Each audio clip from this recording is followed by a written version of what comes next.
Alrighty, g'day everyone, welcome to another episode of Virtual Raptor Domain. We've got another beautiful little bird for you here. This is Chips, and Chips is a Nankeen kestrel. They're also now known as Australian kestrels. This is Australia's smallest raptor species, our smallest falcon as well. So, so yeah, Australia's smallest raptor species. This little guy weighs in about 140 grams, so they're pretty small. Females will get a little bit bigger, up to around 190 grams or so. They're a bird that's found pretty much all across Australia, so a pretty common one that you've probably seen before. They will hang out on in farming areas, on roadsides.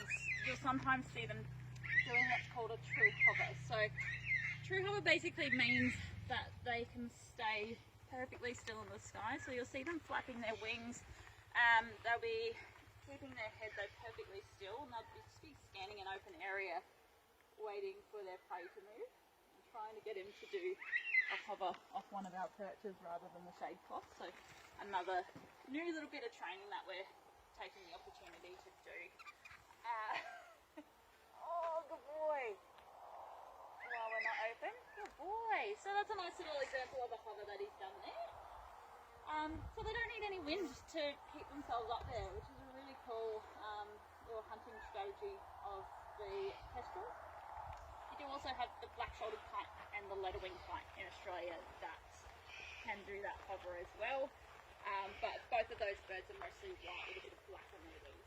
So if you're looking to identify the kestrel, look for the black stripe at the bottom of the tail. That's a really good indicator that you're looking at one of these birds.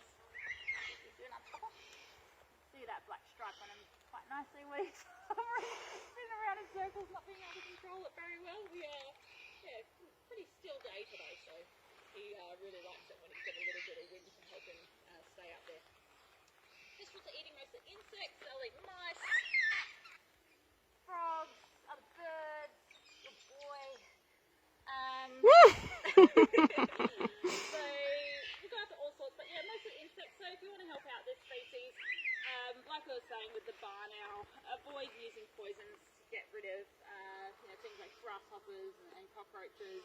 These birds are really reliant on things like that for their diet. So if we don't have any of those, what we often call creepy crawlies around, it means that these birds aren't going to have anything to eat, and you're not going to have your natural controllers in the environment. So avoid poisoning pretty much anything really, because in the long run you end up with less of these beautiful birds taking those animals, and you're going to end up with a worse problem in the long run because you're not going to have these guys around. So avoid poisoning.